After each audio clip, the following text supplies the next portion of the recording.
What's up guys, this is Frank at Luminescent Detailing. Today we have I&D's new G90 M5. We're going to be taking you through the steps of our complete XPEL Stealth install. As you can see currently, it is stripped down. We're going to take a step back though and walk you through how we got to this point. The most important part of any PPF install is doing a Decon wash. The importance of that is to remove any dirt and grime, especially in all the seals, so nothing trickles down into the film. Not only does the wash clean the vehicle, but it also gives us a better understanding of the paint's condition when it comes to swirls, scratches, or any minor marks that may be present in the paint. So go ahead and watch the wash video, and we're gonna get right into our teardown process.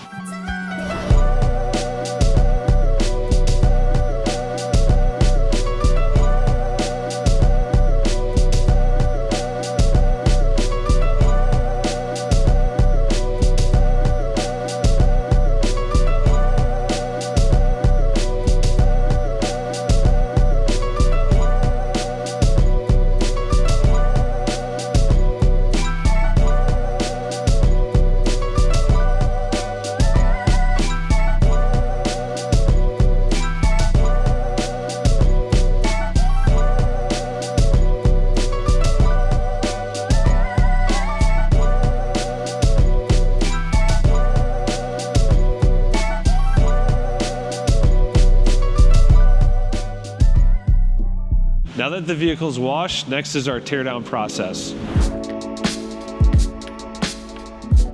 Since we're essentially changing the color of the vehicle, we really want to go the extra mile and make sure that the wrap is tucked in all the important spots. So we started off by removing the tail lights.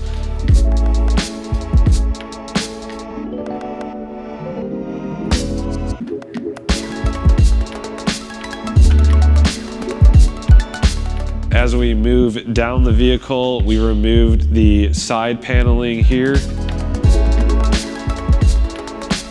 Next, we removed the door handle to create a seamless install and really tuck in there behind the handle.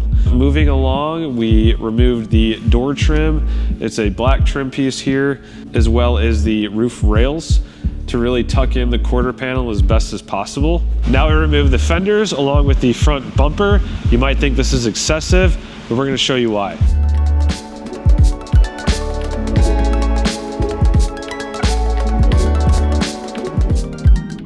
The advantage of removing the front bumper is to gain access to the front headlights to be removed.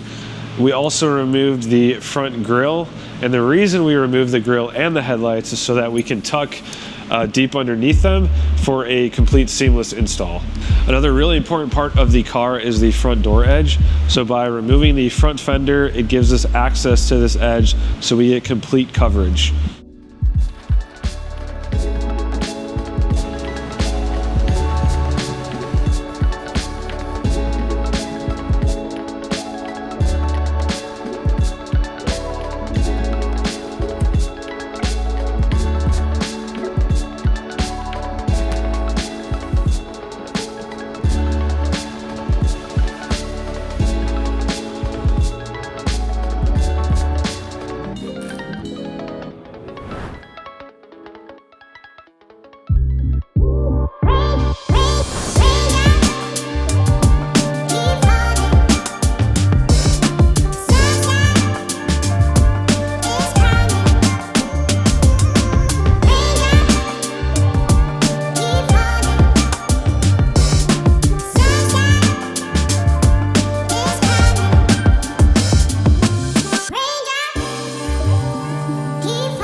Hey, I'm Chris from Car Candy Customs in Highland Park.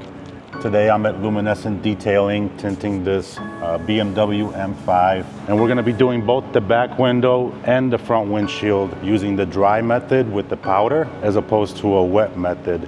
So we're gonna create an H pattern so we can shrink it by separating the top and the bottom from one another and treat them as two separate pockets.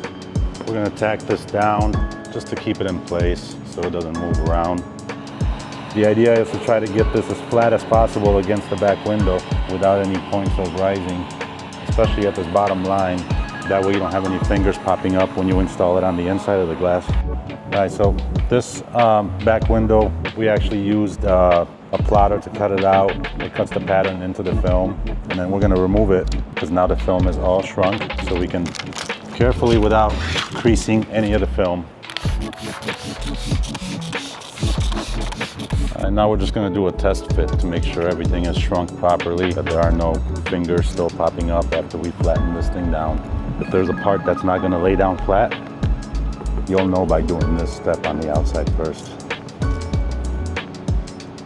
Now we're gonna reverse roll this one. Normally I would peel the liner and carry the entire film inside and load it one piece, but because this car has nothing in the way, no brake light, no obstructions, and the sides are pretty open, I'm just gonna roll it.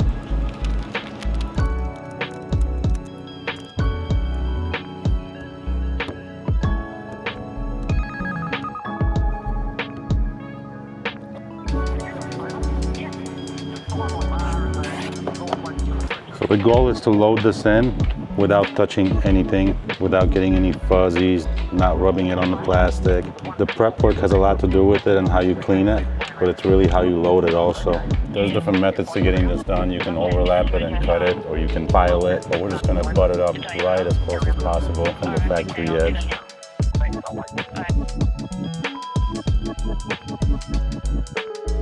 Yeah, so this one I'm gonna cut out by hand. I'm not gonna use a plotter. I like doing windshields by hand because there's so many different variations to the sensors and the mirror mounts and all that, but also because it allows me to shrink it a little better without the pre-cut and relieve some of the pressure. All right, so I cut off a small piece of plastic to put behind the film. What I'm gonna do is catch it with my blade. I'm just gonna dab my blade through it. So now that piece of plastic is gliding on the glass and I'm not actually cutting on the glass.